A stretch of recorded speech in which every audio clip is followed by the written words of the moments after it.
Hey, Sarah. Hi. All right. Wonderful. Everybody's here. Very excited to kick off the Monday, December 11th, 2023 meeting of the Portland Board of Education Finance, Operations, and Personnel Committee meeting. I think I said meeting twice. Oh, well. I am the chair. I'm Sarah Bryden, and we have with us committee members, Julianne Opperman, Emily Figdor, and Fatuma Noor. And then we also have you can see my eyes going around the Zoom screen. We also have with us board chair Sarah Lentz, and we have staff folks. Let's see, we have Superintendent Scallon, we have Dr. Sarah Warren, we have Helene DeBartolomeo, we have Barrett Wilkinson, we have Tamara Sweeney, and we have Scott Watson, and I think I got everybody. Apologies if I did not. Thank you everybody for joining. And we are going to cover a number of really great topics. Just to give folks sort of a preview of what we're going to talk about today, we're going to get an ADP update. We are going to talk about capital improvement planning process. We're going to talk about the calendar for the upcoming budget, and we're going to talk about monthly financials. It's going to be very exciting, wonderful stuff. And first, I'm also going to just open the floor for public comment because we do not have an empty lobby in terms of attendees. So just super quickly, I will go over the rules for public comment. And then I'll open public comment, see if there are any raised hands, and then we will continue. So reminders about public comment, which is also, it's just, doesn't hurt to go through them so that everybody who might be watching this at a later date is aware. Members of the public can speak on any subject directly related to the operations of the schools, except for personnel matters or complaints concerning specific employees or students. Those will be addressed through established policies and procedures. Comments are limited to a maximum of 3 minutes, 6 minutes if it's a person using an interpreter. Individuals may not relinquish any of their time to another speaker. Committee members are not going to respond to comments. Speakers must refrain from engaging in disruptive conduct, including but not limited to using vulgar and or obscene language, threatening others, using words by other actions, using pejorative or discriminatory language with reference to a person or a group on the basis of their religion, ethnicity, nationality, race, color, descent, gender, or other identity factor, making defamatory comments, exceeding the allotted time limits, talking over or interrupting others, offering repetitive comments, and offering comment on matters unrelated to the school district's programs, policies, or operations. I'll stop any public comment that is contrary to these rules. And if you would like to give public comment in this context, what you would do is raise your hand in Zoom, introduce yourself with your name and address. I'll keep the time. When there's 30 seconds left, I'll let you know. And if you need any additional time, a few minutes, let me know.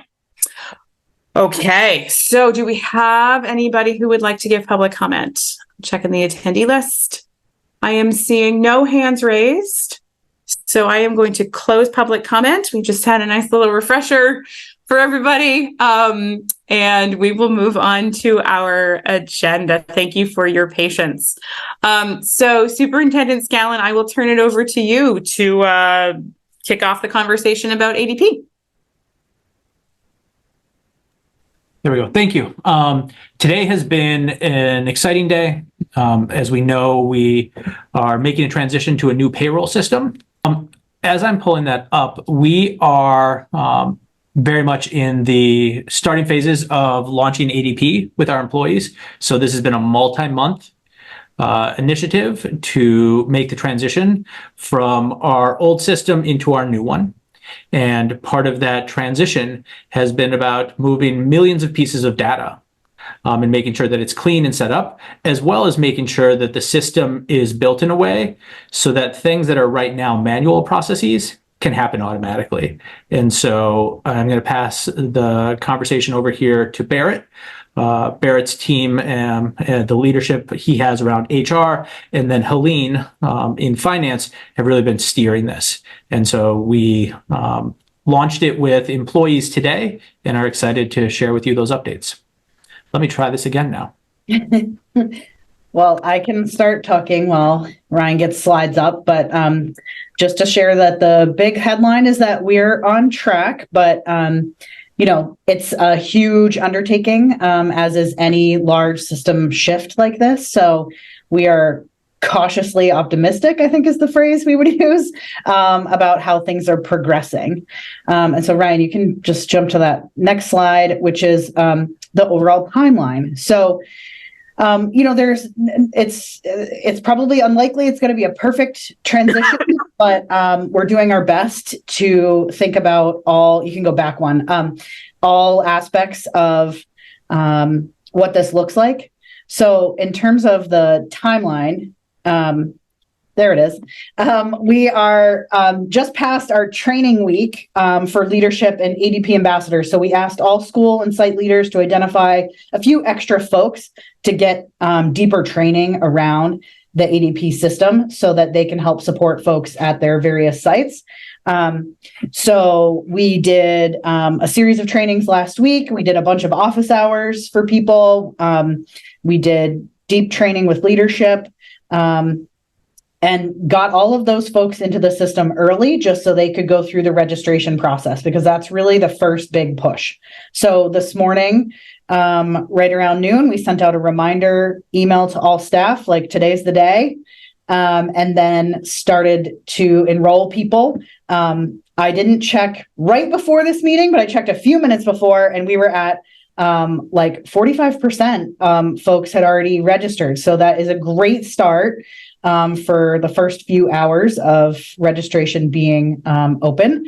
So hopefully all of that early communication has helped people understand, like, no, really, everyone in Portland Public Schools has to register, has to enroll in this new system. So that's sort of where we're at in the timeline. At the 12:11 mark, right on schedule, all staff are getting in and registering.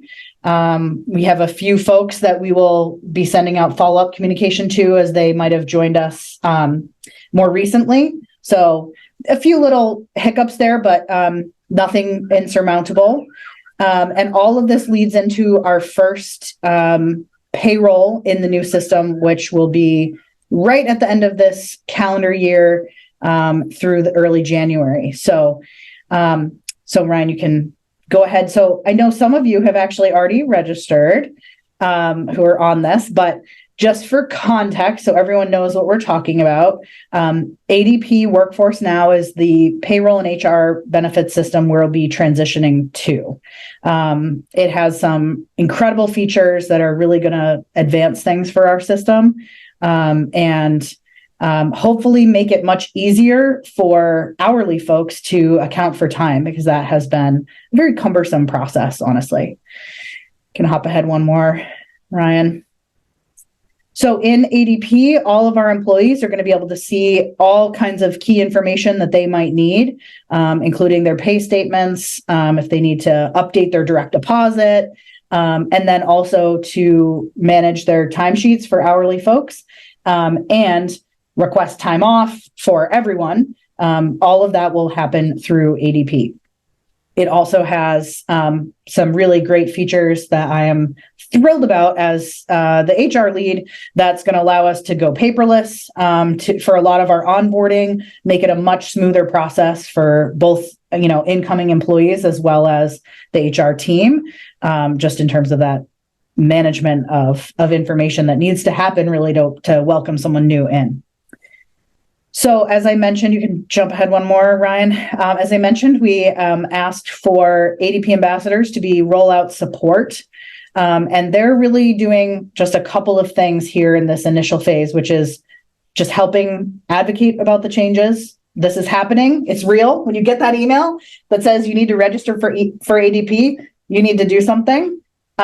Help share information. So we really walked them through the resources that we've created, and the ways to access help and some of the kind of common issues that may come up for people.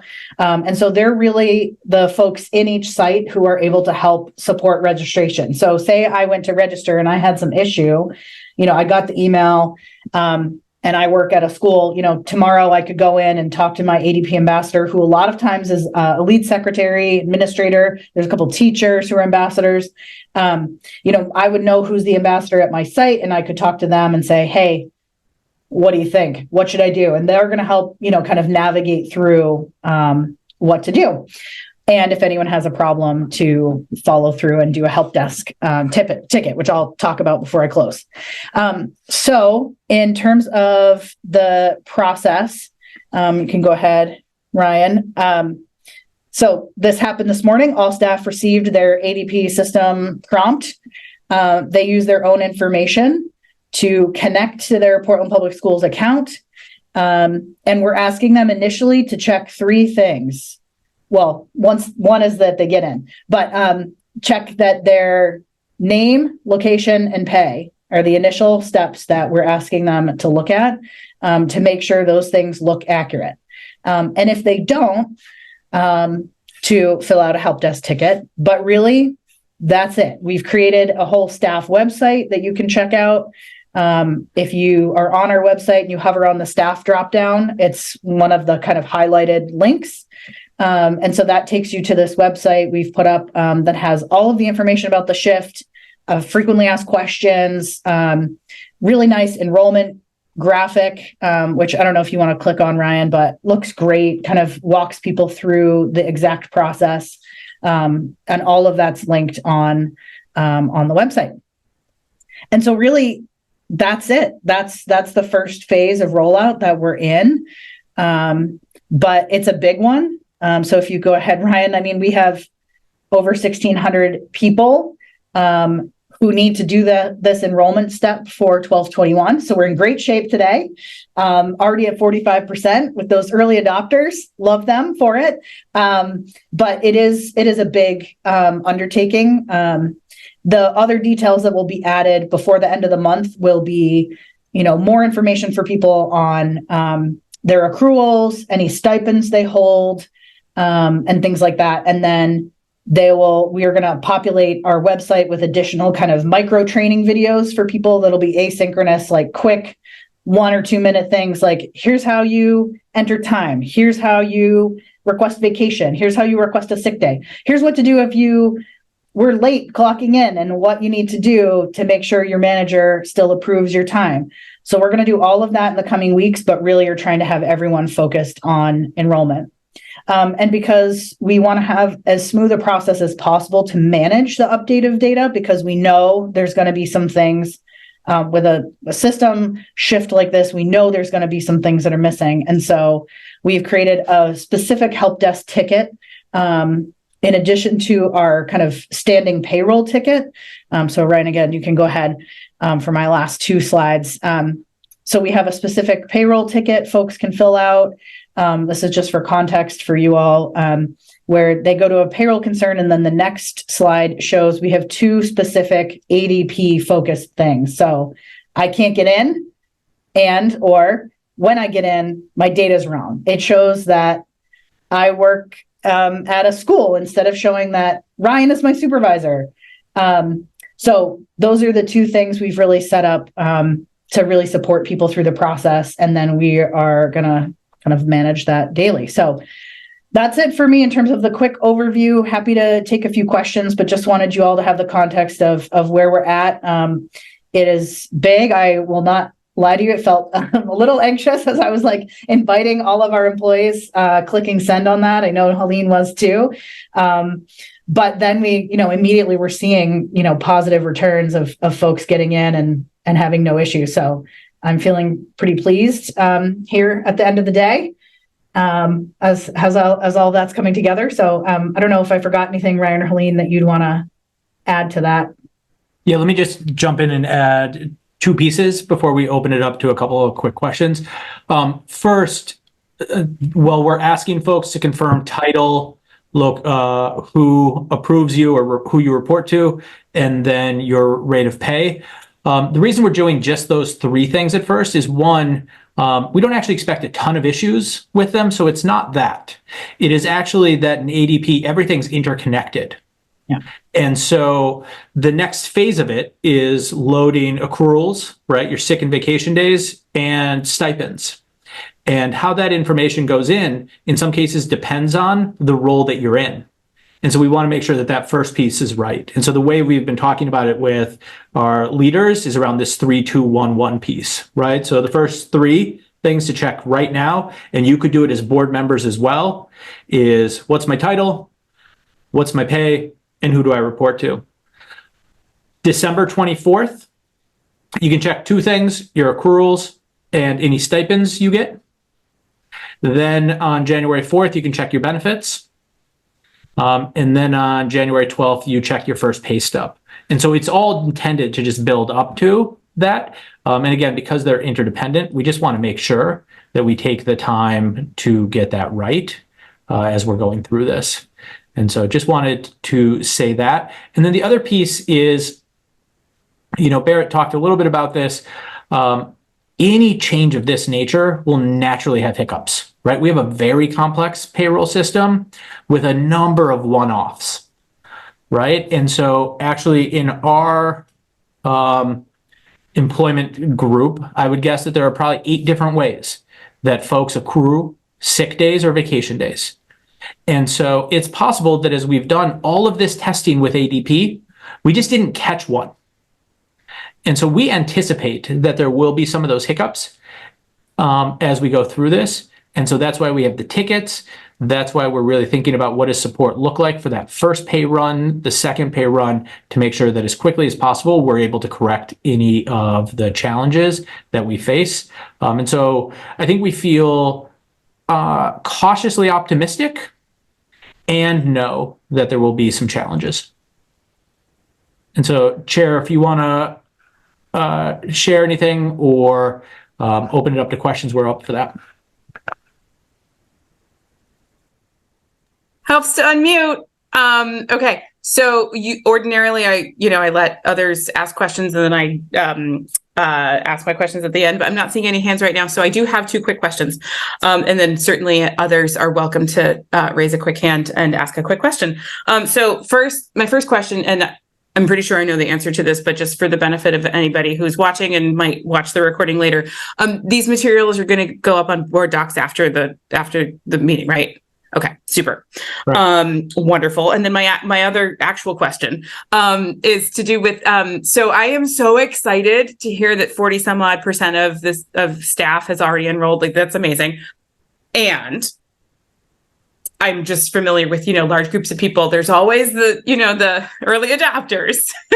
And then it's like a bell curve type situation, right? So, there's going to be the stragglers at the end for various reasons. And I'm interested if you could talk a little bit about what your strategy, there's such a continuum, right? Of hand holding versus letting folks figure it. What are your thoughts? What's your plan for getting everybody enrolled? Couple of things come to mind that are all part of the plans. One is, really having spent time with school leaders and department heads, so they'll help make time for that. We also can track through ADP where we're at each site, so we can do individual follow-up with specific sites. We can resend invites. If someone's like, I didn't get it, they would delete it. Fine, we can resend it. All those kind of things to address it. But I agree. I think that I would expect that the first day would be the most productive, the first days. But so the higher we can get this number today, the more happy I will be. Have a leaderboard by building. Yeah, so we're going to do some door prizes for the early adopters.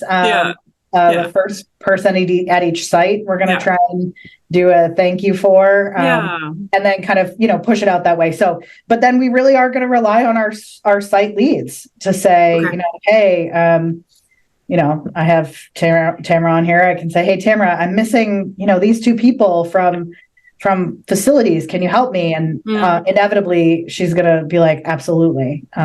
Because it's a big system. That's how you get stuff done. Super. Thank you so much. If I could just add in 2 pieces is one, we have professional development for all of our school-based staff on Wednesday. Mhm. The majority of our schools are using part of their time. It's actually, and some board members on this call have already registered, and so they can confirm that it's a very quick process. Mhm.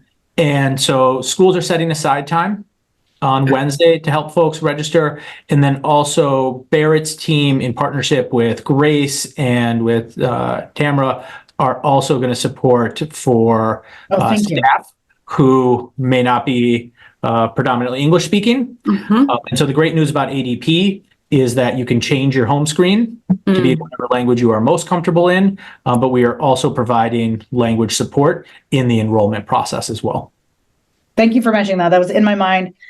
We've been working on setting those up for Wednesday, so it's early in this. So we're that's the plan right now is Wednesday afternoon. We'll have those sessions in person for folks who need that support with translation. Wonderful. Awesome. I'm not seeing any other hands, so by all means, we can move on.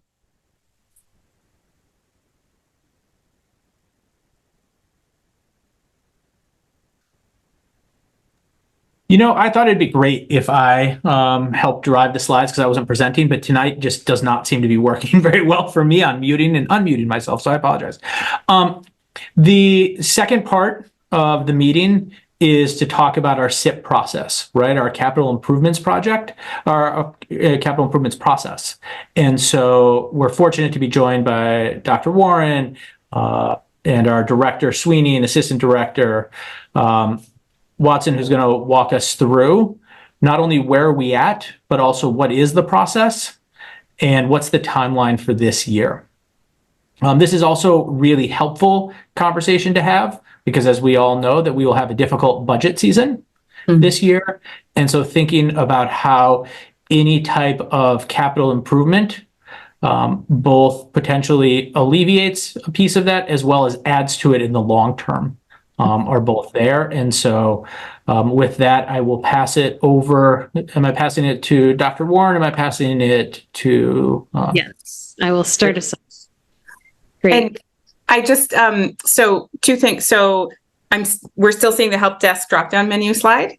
Yep. And just wanted to make sure that you knew that. But then also, I'm not sure if it's something for Sarah Warren to address, or at some point in this conversation, it'd be super helpful if somebody could spend a few beats on how the capital improvement budget process dovetails with the local budget, and because the word budget is getting thrown around a lot, and just a little bit of clarity on that would be really helpful.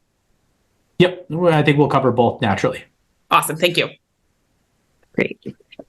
All right, thank you. So this is an annual process that folks go through, but for some of us, it's still relatively new. We have actually some outstanding projects, and we're going to walk through this in a couple of minutes. I'm just going to give you a quick overview, and then I'll turn it over to Tamara and Scott to share a little bit more detail of a spreadsheet. But for now, just as a quick update, we have projects that go back as far as 2017 and all the way up to 2023. So the team is heavily focused right now on trying to get through as many of those and sort of catch up, bring things up to speed a little bit more. There was a bit of a slowdown for a number of different reasons. It's quite a few projects to start with, but then the pandemic didn't help. We've been very focused on pushing through the work on the Building for Our Futures project and the renovation of our schools through that. And then there's, a certain limit to the capacity, both within our own facilities department and some of the departments that we have to collaborate with to make this work happen at the city level. So we have, and Tamara's led the way in this, really set some clear priorities around what should be done first, with a particular emphasis on making sure that we're finishing the projects where there's a matching fund implication with the school revolving renovation fund. Those have got to be done by September 30th, so they really need to get done now. And then the other priority immediately behind that is just making sure that anything that's safety and security related is getting attention. Okay.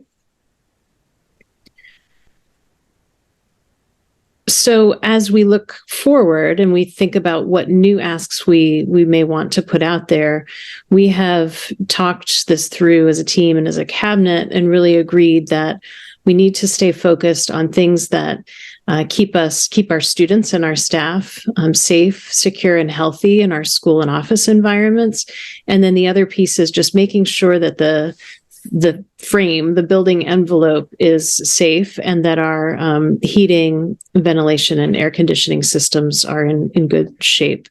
If you, in just a minute, as you look at our proposed or sort of draft list that we've been working on, you'll see that the safe, warm, and dry projects alone, even if we kind of set aside some of the other things that were on the initial wish list, totals over $3 million. And our understanding is that out of the probably about $10 million budget that the city manager is anticipating taking forward to the city council, the schools ask should be no more than about 1 to 2 million of that. So we need to ultimately whittle down our request to the things that we think are most important. What you're going to see in a minute is really focused on the facilities asks, but we are also currently talking about and doing some research on some potential technology related asks. So when we think about capital improvement, we're talking about projects and capital assets that are about $25,000 or more in value. Okay, so moving on. Would you like us to hold questions until? Okay, super. Let me just get through this one, and then I think you can ask questions, and you may actually get more answers from the spreadsheet too. That'll give you even context and depth. But and so we wanted to just give a little bit of sense of how this all ties in terms of the finances as well, because it's money, which would be great, and we appreciate the funding for the capital projects, but it isn't without financial implications for the district. So our budget would include the interest and principal related to any of our capital requests that are approved. And then it would add, as you can see here, and this is directly from the city. They gave us this as an example, that if you took a request that was about $1 million, that would add approximately 1 cent to the mill rate. Sorry, 1 cent to the mill rate. Meaning over a 20-year period, if we just assumed that the facility had a 20-year life at an estimated 4% interest rate. So we would have to be accounting for that in our own planning around finances. And I don't know if Ryan or Helene wants to say anything more about that. That's definitely not my area of expertise, but okay. The only thing I would add, Chair Bryden, is it goes a little bit to the question you asked, right?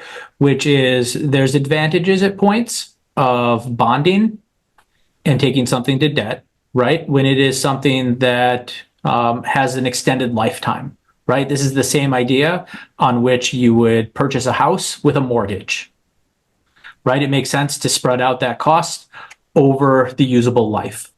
It's also the case, though, that it is and would have an impact on our budget.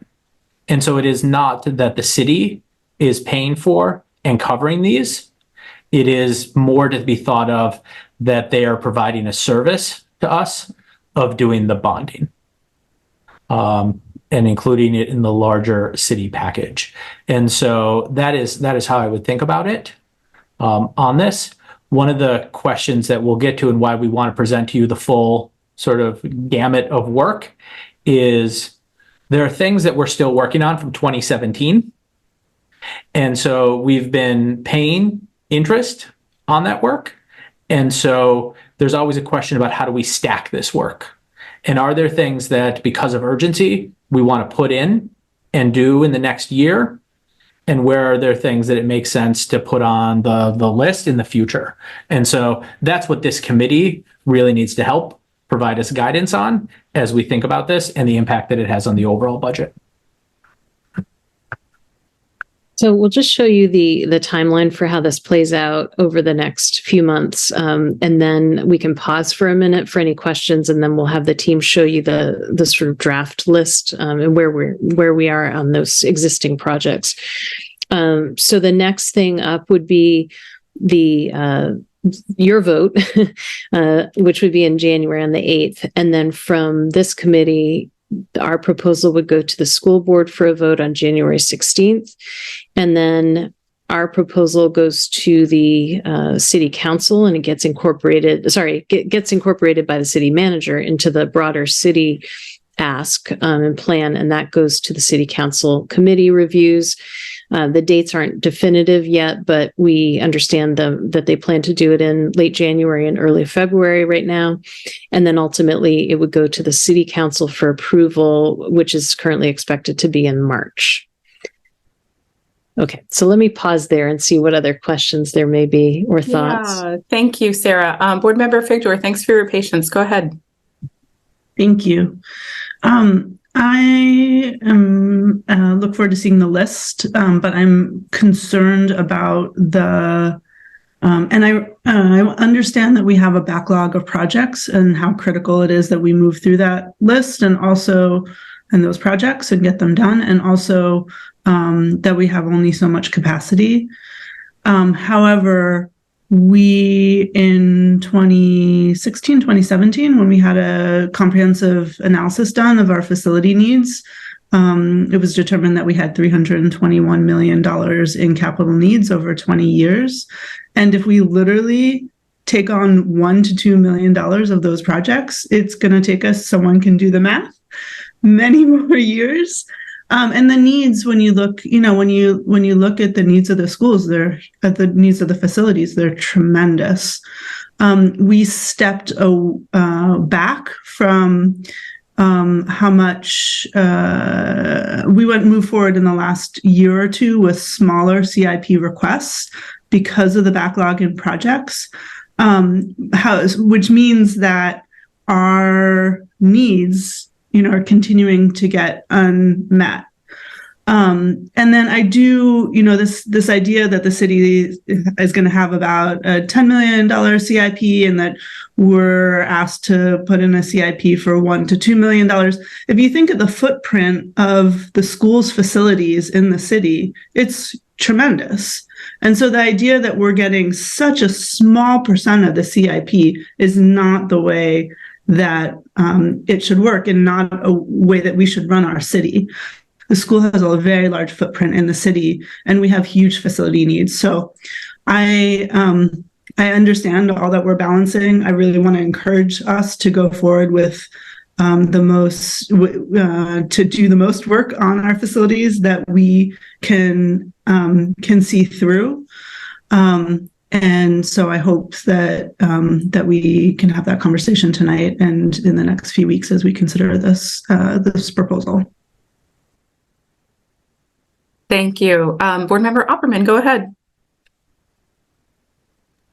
Thank you, Chair. I have two questions. And I understand what Member Figdor said. Understand the size of our ask is constrained.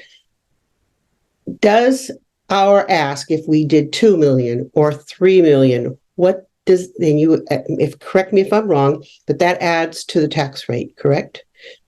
When it said 1 mil, because we would then have to increase our interest principal payments. Is that accurate? Okay. So with that being, thinking of where we need to spend our money and where the budget, our overall budget goes as far as the taxes, it's a concern. The second question has to do with how much is left.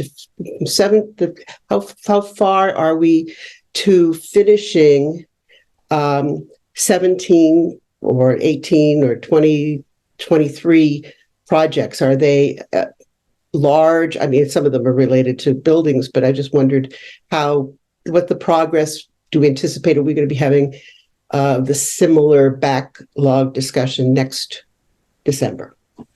Those are my questions. Thank you. And you'll get a little bit more detail on that current progress in just a minute when we pull up that spreadsheet. But certainly it won't all be done in a year. I think that's safe to say. Board Member Figdor, go ahead. Yeah, and if I can just add that I think it's a little bit, it's not looking at the full picture to just say if we add projects, we add more, we'll raise the tax rate, right? It's more complex than that, because to the extent that we're deferring, urgently needed work on our school buildings, that is increasing the costs of the projects when we take them on. Also, debt is always rolling off of our books, so we can replace that with new debt, and that's the responsible thing to do. As a superintendent, used the mortgage example earlier. So we should not do projects. I mean, yes, we can only take on so much debt. As folks know, in 2026, we're going to have a huge amount of debt from the pension obligation bond roll off of our books, and we really should be prepared to continue to figure out what we're going to take on at that point in order to ensure that we're making smart investments in our school buildings. Thank you. I have a couple of questions. And the first one, I suspect will probably, it's more of a precursor to seeing the list. But I'm curious about whether the team has had an opportunity to look through this list from 2017 and identify what items might not be relevant anymore. So, for example, the schools that have been LISA or, Presumpscott, if there were items from 2017 specific to the buildings that, in their previous incarnations, as an example, I'm curious if the team has had a chance to go through this, 2017 capital improvements list and clean it up in terms of what's relevant today. Can I suggest that we use your question and Dr. Opperman's question in transition to looking at the list? Super. Yes. I think that'll, and yeah, I can hold my other question for after we do that. Yeah, absolutely. Because I think that'll help to give the context. Yep. You want me to go ahead and do that? I can share. Yep. Go ahead. Thank you, Tamara. Oh boy, it's not letting, let's see. It is not letting me share anything. Huh. Let me see if I am allowed. It gives me a screen, and it's not giving me a screen to share from. I can try. Let's see.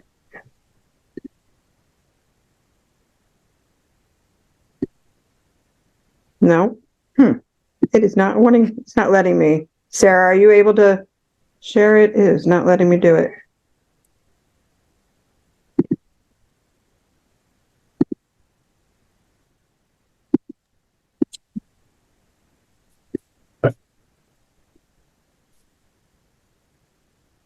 You're a co-host. You should be able to do it.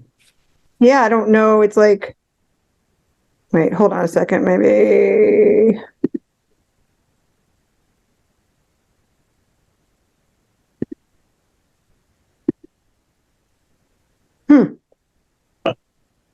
All right, I will send it over to you, Ryan, and for some reason it's not letting me.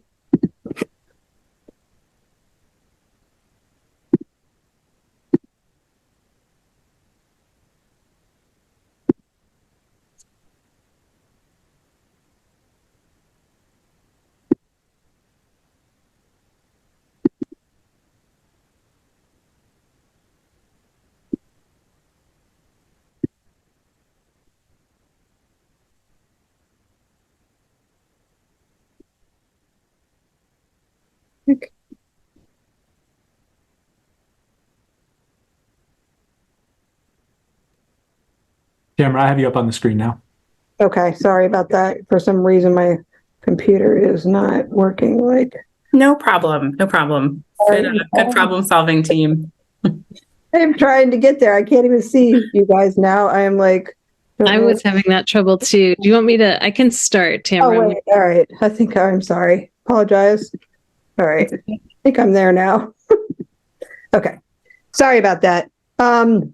So I consolidated on this spreadsheet all the projects that we have currently open from back to 2017 all the way to currently what we would be proposing for a next year, including and the proposed projects are ones that came from our facility assessment back in 2017 and kind of progressed the last few years as our like 5 or 6 year rolling plan. Over in column D, you'll see the various stages of our projects. Some are just in the approved funding stages. Some are in construction stages. Some are proposed stages, and then they go to procurement. It just kind of depends on where we are in the process with the city, going out to bid. Procurement would constitute that we're getting ready to go out to bid for a project. Approved funded means it was just approved by the city council, but hasn't been gone to engineering, hasn't gone to bid or anything like that. And then you'll see over in column G, the dollar amounts for those projects that were approved.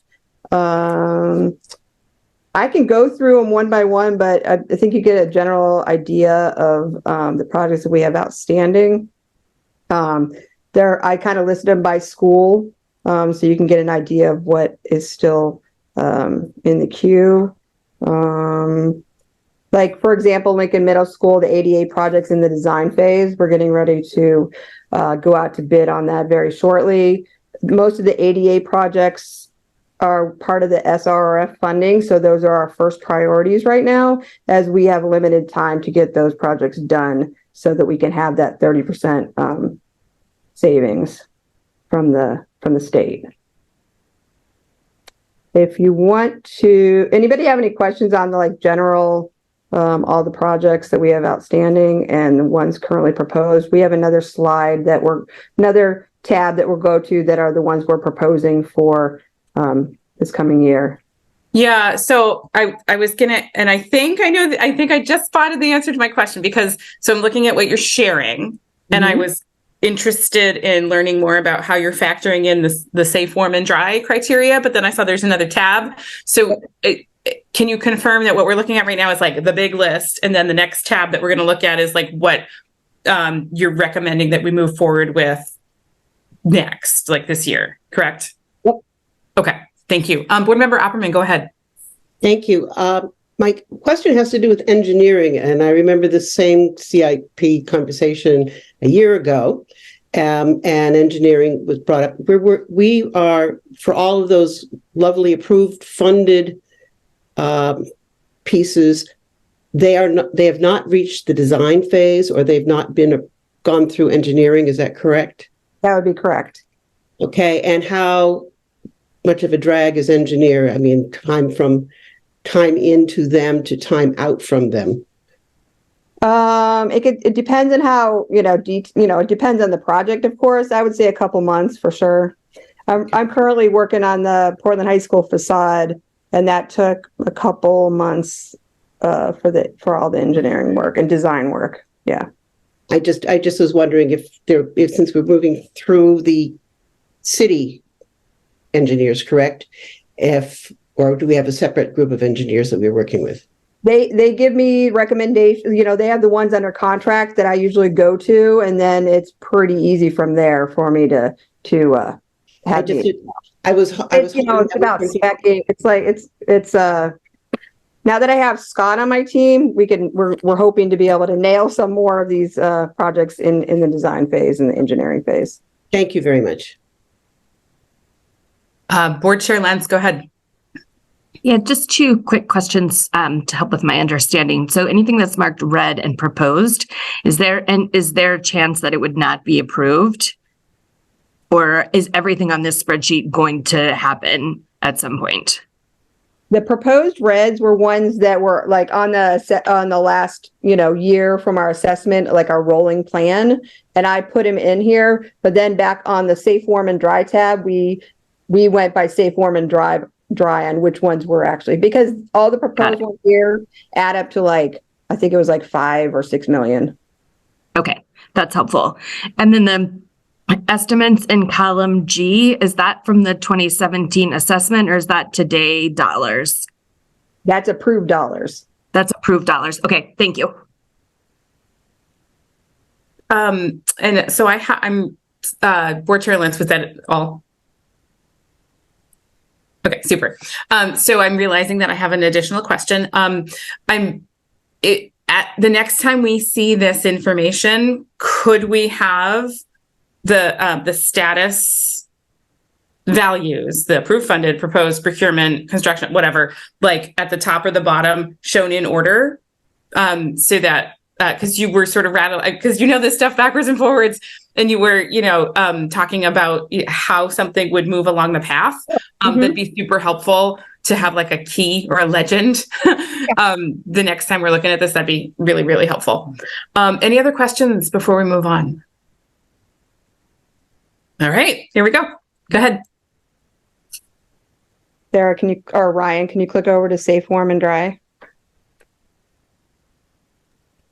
Yeah, and Chair Biden, just want to make sure I understood your question. Yep. It was particular to have the key to know the dollar amount sort of in each bucket as well as what the key means. Yeah, that's yes. So I was thinking in terms of being able to visualize and better understand the where along the path each item is relative to other items. And once, I have that in my head, it would be extra helpful also to, there's like $2 million in this phase. And, and then these items that are closer to actually, shovel ready, whatever, that'd be helpful as well. Yeah. Got it. Okay. So like the stages of the project, basically how it would go in order. Okay. Yeah. And I don't even mean that like the spreadsheet line items need to be in order, just something to reference like, okay, that, the purple construction that's like towards the end of the timeline. Sure. Yeah. Yep. No problem. Thank you. So taking the, rolling list that we've had for CIP and the proposed, we decided to go with a safe, warm and dry priority list. So everything on this tab is what we would consider safe, warm and dry projects. For example, replacing the boilers at Lincoln Middle School. I know that those were on the list from last year or the year before, and it got pushed to the side because past boilers broke down or something. So putting them back on the list is they're definitely a priority to get done. Casco Bay High School and Pass. I'm sure you guys are all aware when you go to school board meetings that the lighting on the outside of the buildings is not good at all. And most of them are broken. The wires are broken underneath in the ground because they were direct buried and there was no conduit. So really all that wiring really needs to be redone. So to me, that's a safety issue. Moore Middle School, providing a secure entrance vestibule to that school. That was a priority in one of the facility assessments back in 2017. And that would be for security. Talbot Community School they don't have any cameras at their school. So that to me is a big security issue. They've had quite a bit of vandalism there this year. Deering High School. I don't know if you guys want me to go one by one, if that's helpful. Okay. Deering High School, replacing the inbound electrical service, making sure our electrical service is a priority. Masonry, water is seeping in from the outside building envelope of the school needs to be the whole masonry really needs to be repointed, resealed. 500,000 is just, first phase. It would be really something we would need to build over each year, how much money we would need for the masonry. Deering High School also holds a main server for, I think, 4 of the schools for our camera systems, and that needs to be upgraded. Longfellow Elementary. So, we did a really good job of renovating the inside of the school, and the outside of the school is building, the masonry is seeping water in. And so I'm just afraid of all the work that we've done inside is going to get ruined from the masonry not being sealed. East End Community School also does not have camera system. And we did most of the door access controls. I finished up that project just recently at most of the schools, but we have a couple that need to be upgraded. They started older, back like Deering High School, for example, or Portland High needs some additional doors. So it's just some more money to upgrade the door access controls at some schools. So that takes us to about $3 million. So I don't know if anybody has any questions specific to any of our proposed projects, or if you want more detail. I do. Yeah. I have a question, but go ahead, Board Chair Lentz.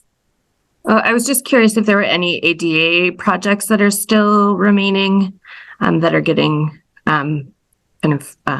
paused for these. No, all the ADA, the ADA ones that were on the assessment list originally are all still on our CIP. And there's I think I have 6 or 7 schools that I'm still working on. Okay.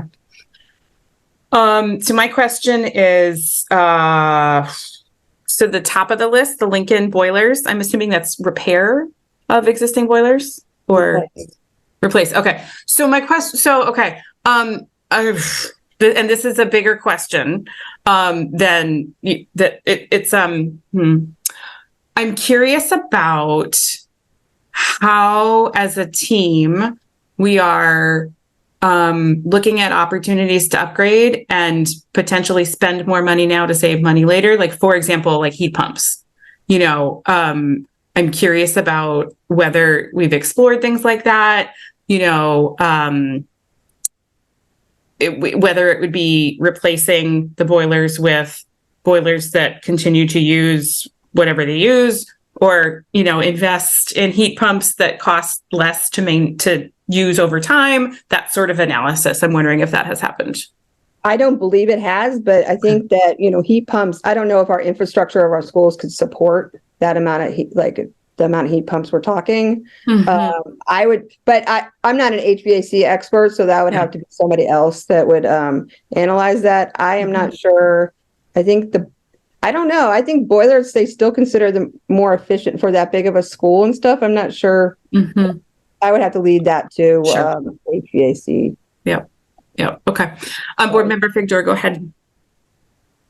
Just to respond to your comment, indirectly, Chair Bryden is just wanted to make sure that you're aware that several years ago, we adopted a policy to get, in terms of our electricity, the vast amount of our electricity from solar, and are part of a community solar project. And I don't know the status of that, but it did commit us to get the vast amount of our electricity from that solar project. And after we had passed our policy, the city followed suit and also adopted a similar policy. As you probably know, we now have a demonstration project, a solar demonstration project that went live fairly recently, but that was all part of the solar work that was brought to us first by Casco Bay students who did a ton of work to kind of understand, just as you're saying, understand the opportunity. And in fact, what we found was that making the investment in solar would save money over the long term, in addition to all of the climate change and other environmental benefits. Yeah. And exactly. I'm not saying something everyone knows, but just given that we have newer board members, just wanted to make sure. Sure. Absolutely. And, Director Sweeney and everybody who does this work day in and day out, I'm not an expert. I know that. But I just wanted to make sure that we're having a discussion about the fact that some of these things that are, great for sustainability can depending on the circumstances and a whole host of variables, be also wise financial decisions if you take a longer term look at it. That's all. I think it's a valid point. I would little bit be worried about Lincoln Middle School's infrastructure for their power and stuff, but yeah, it's a valid point. Oh, for sure. And it's not going to, not every single situation is going to be a good, instance to use these different types of upgrades and things like that. But, I will ask in every meeting that I have an opportunity to ask about. I'll bring it up. So, other questions before we move on? Okay, let's move ahead. So just in terms of next steps, we will post this whole list onto board docs as well as the presentation. And then when we come back together in January, we'll come back with a more formal, here's what we're proposing. So obviously, any feedback along the way, please don't hesitate to share. Great, thank you. Can you guys see my slides now? Yes, you're not in presentation mode. I can see all the ones down the margin, but yeah. Perfect. And so as we committed to each month, we want to provide an update on where we are at year to date.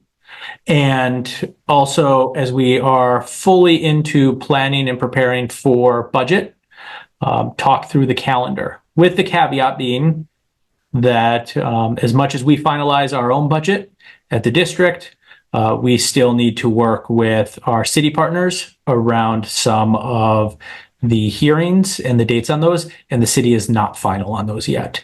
And so my hope is that one, we can provide you the monthly update. It says through November 30th here, because we're always going to look at year to date back, right? Because once it's finalized and fully journaled, and then we will look at the budget timeline and the calendar, really to confirm your availability as board members as we go through this process in a pretty condensed form. And so with that, I will pass it to Helene, who is reemerging from ADP for a minute to share this. And just while we're moving over to Helene, I'll acknowledge Board Member Figdor has a question. Go ahead. Thank you. And I'm sorry, I didn't quite realize we were moving on from the CIP. So just to close that out for now, the total for those projects that Tamara presented to us was around $3 million. And I really encourage us to move forward with that whole list and not to whittle it down. Certainly our facilities need it, and those are all health and safety upgrades that we're making. So I don't know the precise proposal you're planning to bring to us, but I do hope that it's as close to the full $3 million that you presented tonight. Thank you for that. All right, Helene. Good evening. So today or this evening, we're going to go over the financials as Ryan suggested through November 30th and take a look at what's going on. And next slide, Ryan, please. So here are our revenues, the same format that we've showed you in the past. And as you can see that being that November is the 5th month of the fiscal year, just for references, I put down what that percentage collection and percentage used should look like in a normal situation, depending on, the cycle of the type of expenses or revenue accounts that we have. And to date, you could see with our revenues, not only in our operating account, but also in our grants are pretty lined up. Now, So a couple of things I just wanted to point out, as you will hear in the future, is that our grants, which are the ones that are aligned adult ed through food service, our grants, other than food service, are a little bit in arrears when it comes to the collection of our revenues. So some of this collection will actually be from the prior year. And as we begin working on starting to make sure we collect for this year. So as we get closer to the end of this fiscal year, we will see that our revenue collection on the adult through pre-K is a little bit heavier than what our expenses look like. So I just wanted to point that out. Next slide, please. So here is just, again, a comparison of just our operating expenses by category. And you'll see that as far as expenses, we're not only running pretty well on the percentage usage when compared to budget, but when you compare it to our previous 3 years, everything pretty much lines up with nothing really sticking out other than the other costs, which we spoke about last time we met, which was the purchase of those 6 school buses. Next slide, Ryan. And then here are the rest of the expenses. Again, I have my team working on getting the rest of the budgets in. It's a slow process, as I mentioned last meeting, of getting any the budgets in that were approved for grants, which are this section here. I kind of separate the grants from the operating just so that it's easier so that you can see the flow of everything. But as you can see, the only one that sticks out a little bit is the CTE grants. And I'm going to check into that. I'm wondering if a position that we started this year got coded incorrectly and was meant to be coded to like a different grant that we were supposed to receive. So other than that, everything else, if you keep going, Ryan, everything else seems nothing alarming as far as usage. As you can see at the end of the end of this month for the grand total, our percentage usage is about 39% on budget. And this is with, as you can see, much of our budget still missing from the grants, like the top one there, IDEA. We still haven't received the approval from the state on that one, and as well as the pre-K. And then on the workforce, there's no budget attached to it quite yet. So overall, I feel pretty good about where we are still. So I'll stop there and see if there's any questions about the financials. Board Member Opperman, go ahead. I just want to say thank you again. I really appreciate seeing this. It feels good to know where things are going and how well they're going. And, you know, whether specifics are up and down, but it's not a mystery. So thank you for doing it. So I just want to point out that the superintendent and I plan on trying to make sure that once we build the budget for next year, that we put in some estimates for the grants, so that at least when we're going into the year, that we're ensuring that we're creating a budget that's going to cover what we're expecting to utilize. We have some entitlement grants that we know we're going to get every year. For instance, the IDEA grant that you see there, it's not in the system, but we know we're going to receive it. It's just, I guess here, the procedure has always been to not put it in the financial software program until it was actually approved by the state. Ryan and I come from, I guess, a different school of thought, whereas we know it's an entitlement grant. We know we're going to receive something, and we're going to come up with some calculations so that we're able to say, okay, based on the last 3 years, the last 5 years, this is what we're anticipating we're going to receive. So this is what we're going to build the budget based on. So that's what you'll start seeing when we start building on the 2025 budget. Thank you. And so just to confirm, so you're talking about on that last slide, the like the workforce and the pre-K, like those items. Do you know when we will have the actual numbers for those? I'll have to connect with each of the departments that manage those grants to see if they have an idea of when those usually come in. Okay. I'm pretty surprised even in the title funds not to see any budgets at this point when we're halfway through the fiscal year already. Yeah. We haven't gotten that information from the state yet. Okay. Board Member Fichter, did you have a question? Okay. All right, we can move on.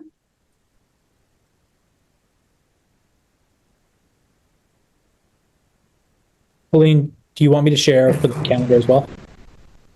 Please, just because I split out, just so there's a little bit of reference, if you don't mind. I did put it at the end of the presentation. So what I did is I kind of broke out a little bit of the budget timelines. And we just want to make sure that, again, we still have not completely confirmed with the city in regards to their dates, as they're still working on getting their confirmation on their end. But we wanted to just work with the committee and ensure that the committee had these dates, confirmed the dates that we're meeting, so that we know that we're going to have a full committee for each of these our planned events. Yeah. And so I mean, I don't think it's a good use of committee time to, pull out calendars. But what I will say is that if I could ask all the committee members to review this, let me know. And I can gather up any, scheduling conflicts that are just absolutely deal breakers. Ryan, when would you need me to pass that information off to you in terms of time frame? I think if we aim to do it before winter break, that would be ideal. Okay.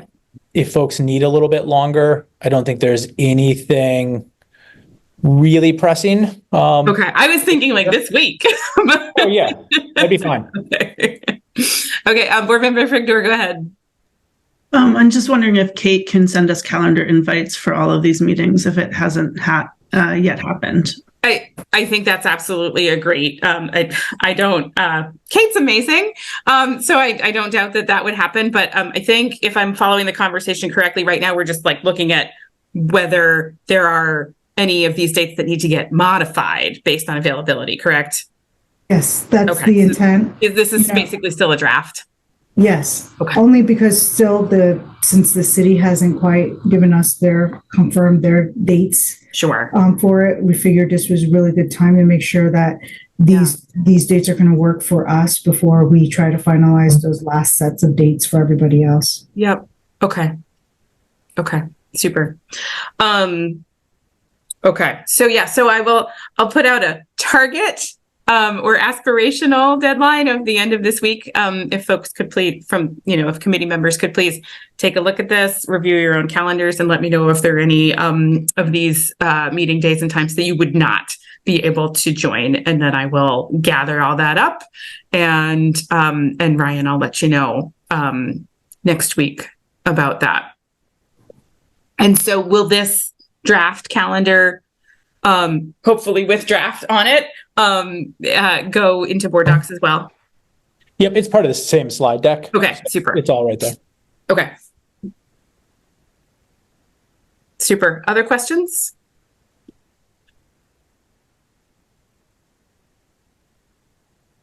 Okay. Were there more financial or budget topics that you folks from a staff perspective had that you wanted to present or discuss? Not at this time. Okay. Super. Other questions, comments, concerns from committee members? Okay. I will just say thank you so much to Sarah and Tamara and Helene. Thank you. It was just really, really helpful information. Thank you for your patience with all of our questions. And I really appreciate all of you. I am so excited for the ADP process to continue moving on and be in the rearview mirror at some point. It's going to be great. And then also, free up capacity to tackle all the other stuff that we have to do. So super excited. And if there is nothing else that we need to discuss, then I will look for a motion to adjourn. Board Member Figdor, thank you. Second. Board Member Opperman, thank you so much. Show of hands. Adjourn. Yes. Hooray. Thank you, everybody. Have a wonderful evening.